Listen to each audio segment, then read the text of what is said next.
La seule chose que je peux vous dire au moment où je vous parle, c'est que je vais bien. Merci à tous.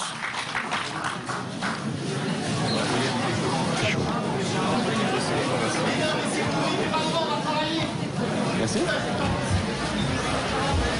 Vous avez donc pu suivre en direct sur BFM TV la présentation du projet présidentiel de François Hollande, un projet chiffré. On va détailler tout ça dans un instant avec vous, Olivier Mazerolle, et avec vous, Nicolas Dose. Alors, Nicolas, on a envie tout de suite, on va pas entrer dans le détail de ces chiffres, il y en a beaucoup, mais il y en a un tout de même. On se pose des questions. Eh bien, François Hollande base tout son projet sur un objectif de croissance entre 1,7 et 2,5%. Voilà. C'est réaliste? Jusqu'à 2,5%. Alors, d'abord, je ne vais pas effectivement vous donner de chiffres parce que je vais vous avouer très franchement que je suis un peu paumé avec la litanie des chiffres. Est-ce que ce sont des chiffres par année, sur l'ensemble du quinquennat? C'est pas évident d'y voir très clair. On va prendre un peu de temps pour éviter de dire n'importe quoi. L'évidence, c'est que atteindre 1,7% de croissance, puis 2% de croissance, puis peut-être 2,5% de croissance, dans l'état actuel de notre économie et du monde dans lequel nous vivons, ça n'est pas possible. On est dans un contexte récessionniste. Le FMI a revu à la baisse la croissance mondiale de 4 à 3,3% en 2012. Et la France a une croissance potentielle. Quand je dis croissance potentielle, c'est l'espoir de croissance durablement pour un pays comme le nôtre, avec le niveau de prélèvement que nous avons, le niveau de dépenses que nous avons, le niveau de dette que nous avons, le niveau de déficit que nous avons, qui ne dépasse pas 0,8, 0,9, voire 1%. Donc il dit qu'il est prudent en disant 1,7. Aujourd'hui, 1,7 en 2013, ça n'est tout simplement pas possible. Ça n'est pas possible sans réduire la dépense. Or, je constate que la dépense, si elle passe de 56 à 54% du PIB, elle reste 8 points supérieure à la dépense allemande, elle reste monstrueusement élevée. Ça n'est pas possible en confirmant notre pays sur la première marche du podium des prélèvements obligatoires en Europe, sans doute maintenant à égalité avec le Danemark. Il dit, ah, la droite le ferait aussi, alors je peux le faire aussi. Et on va donc monter les impôts et les prélèvements augmenteront. Oublions les chiffres, ce qui est pour les ménages riches, les entreprises. Voilà, vous avez 30 milliards dans la figure. Ça n'est pas possible si on taxe davantage le capital. Je rappelle que le capital, c'est de l'argent qui a d'abord été gagné par le travail, qui a été taxé avec la taxation du travail, qui après est du capital qui est placé, qui va donc être taxé avec la taxation du capital. Et il veut aligner les taxations capital et taxations travail, donc augmenter la pression fiscale sur le capital. Mais vous ne créez pas de croissance dans un pays si vous n'avez pas de capital. Le capital, c'est la matière première de la croissance. Et là, François Hollande augmente la taxation du capital et il conserve l'État au centre du dispositif. Dans ces conditions-là, avec une croissance potentielle de la France à 1% et un contexte mondial récessionniste, je ne peux pas croire que nous dépasserons 2% de croissance dans 2 ans. Alors, il y a aussi des mesures qui sont un bon signal pour l'emploi? Pour l'emploi, difficile à dire. Peut-être pour les entreprises créatrices d'emplois qui sont les TPE et les PME. Et puis ensuite, les entreprises de taille intermédiaire qui vont jusqu'à 5000 salariés. Il y a une dynamique de vouloir aider ce secteur créateur d'emplois véritablement. Le problème, c'est qu'il nous propose un nouvel impôt sur les sociétés à géométrie variable. Vous aurez l'impôt à 15% pour les TPE, les PME, l'impôt à 30% pour les ETI, entreprises de taille intermédiaire, et l'impôt à 35% pour les grands groupes. Le problème, c'est qu'il n'est pas du tout certain que cet impôt à géométrie variable passe par la Commission de Bruxelles et soit accepté, et qu'il soit même constitutionnel au regard des textes français. Donc pour l'instant, il y a une volonté politique d'aller vers le secteur marchand créateur d'emplois, mais il va falloir voir dans quelle mesure toutes les propositions sont vraiment réalistes. Nicolas, très clairement, encore une fois, on fait le grand écart entre le politique et l'économie. C'est toujours pareil. Si vous voulez, la politique, c'est l'art de ce qui se voit. Alors qu'on sait que l'économie, c'est la science de ce qui ne se voit pas. Et j'ai relevé quelques détails. Par exemple, le logement. Doubler le plafond du livret A, il y a plus d'argent pour le logement social. C'est ce qui se voit. Oui, mais ce qui ne se voit pas, c'est que le logement social n'a pas un problème de financement. Il a un problème de foncier, d'accès au terrain, et les maires ne veulent pas construire. Autre exemple. J'encadre les loyers. C'est ce qui se voit. Oui, mais ce qui ne se voit pas, c'est que si j'encadre les loyers, je vais peut-être sécuriser la situation des gens qui sont actuellement logés, mais je vais considérablement compliquer la situation des gens qui cherchent à se loger. Encore un exemple sur la fiscalité. Je vais aligner la fiscalité du capital sur le travail. J'en ai parlé, c'est ce qui se voit. Ah, ça a l'air d'être une mesure de justice. Seulement le capital, je vais le raréfier. Sans capital, je n'aurai pas de croissance. Je vais taxer plus les gérants du CAC 40. C'est ce qui se voit. Or, ce qui ne se voit pas, c'est que la plupart de ces entreprises ne gagnent plus du tout d'argent sur notre territoire.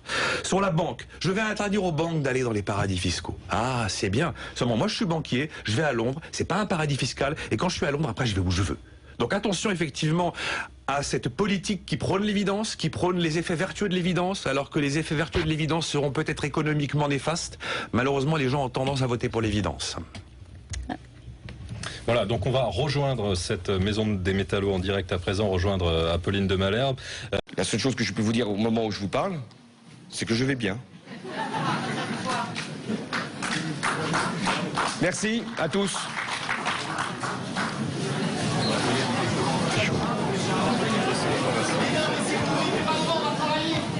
Merci. Vous avez donc pu suivre en direct sur BFM TV la présentation du projet présidentiel de François Hollande, un projet chiffré. On va détailler tout ça dans un instant avec vous, Olivier Mazerolle, et avec vous, Nicolas Dose. Alors, Nicolas, on a envie tout de suite, on va pas entrer dans le détail de ces chiffres, il y en a beaucoup, mais il y en a un tout de même. On se pose des questions.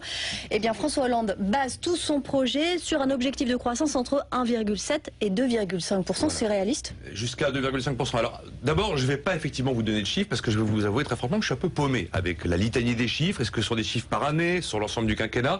C'est pas évident d'y voir très clair. On va prendre un peu de temps pour éviter de dire n'importe quoi. L'évidence, c'est que atteindre 1,7% de croissance, puis 2% de croissance, puis peut-être 2,5% de croissance, dans l'état actuel de notre économie et du monde dans lequel nous vivons, ça n'est pas possible. On est dans un contexte récessionniste. Le FMI a revu à la baisse la croissance mondiale de 4 à 3,3% en 2012. Et la France a une croissance potentielle. Quand je dis croissance potentielle, c'est l'espoir de croissance durablement pour un pays comme le nôtre, avec le niveau de prélèvement que nous avons, le niveau de dépenses que nous avons, le niveau de dette que nous avons, le niveau de déficit que nous avons, qui ne dépasse pas 0,8, 0,9, voire 1%. Donc il dit qu'il est prudent en disant pression fiscale sur le capital. Mais vous ne créez pas de croissance dans un pays si vous n'avez pas de capital. Le capital, c'est la matière première de la croissance. Et là, François Hollande augmente la taxation du capital et il conserve l'État au centre du dispositif. Dans ces conditions-là, avec une croissance potentielle de la France à 1% et un contexte mondial récessionniste, je ne peux pas croire que nous dépasserons 2% de croissance dans 2 ans. Alors il y a aussi des mesures qui sont un bon signal pour l'emploi? Pour l'emploi, difficile à dire. Peut-être pour les entreprises créatrices d'emplois qui sont les TPE et les PME. Et puis ensuite les entreprises de taille intermédiaire qui vont jusqu'à 5000 salariés. Il y a une dynamique de vouloir aider ce secteur créateur d'emplois véritablement. Le problème, c'est qu'il nous propose un nouvel impôt sur les sociétés à géométrie variable. Vous aurez l'impôt à 15% pour les TPE, les PME, l'impôt à 30% pour les ETI, entreprises de taille intermédiaire, et l'impôt à 35% pour les grands groupes. Le problème, c'est qu'il n'est pas du tout certain que cet impôt à géométrie variable passe par la Commission de Bruxelles et soit accepté, et qu'il soit même constitutionnel au regard des textes français. Donc pour l'instant, il y a une volonté politique d'aller vers le secteur marchand créateur d'emplois, mais il va falloir voir dans quelle mesure toutes les propositions sont vraiment réalistes. Nicolas, très clairement, encore une fois, on fait le grand écart entre le politique et l'économie. C'est toujours pareil. Si vous voulez, la politique, c'est l'art de ce qui se voit. Alors qu'on sait que l'économie, c'est la science de ce qui ne se voit pas. Et j'ai relevé quelques détails. Par exemple, le logement. Doubler le plafond du livret A, il y a plus d'argent pour le logement social. C'est ce qui se voit. Oui, mais ce qui ne se voit, 1,7, aujourd'hui 1,7 en 2013, ça n'est tout simplement pas possible. Ça n'est pas possible sans réduire la dépense. Or, je constate que la dépense, si elle passe de 56 à 54% du PIB, elle reste 8 points supérieure à la dépense allemande, elle reste monstrueusement élevée. Ça n'est pas possible en confirmant notre pays sur la première marche du podium des prélèvements obligatoires en Europe, sans doute maintenant à égalité avec le Danemark. Il dit, ah, la droite le ferait aussi, alors je peux le faire aussi. Et on va donc monter les impôts et les prélèvements augmenteront. Oublions les chiffres, ce qui est pour les ménageries, les entreprises. Voilà, vous avez 30 milliards dans la figure. Ça n'est pas possible si on taxe davantage le capital. Je rappelle que le capital, c'est de l'argent qui a d'abord été gagné par le travail, qui a été taxé avec la taxation du travail, qui après est du capital qui est placé, qui va donc être taxé avec la taxation du capital. Et il veut aligner les taxations capital et taxations travail. Donc augmenter la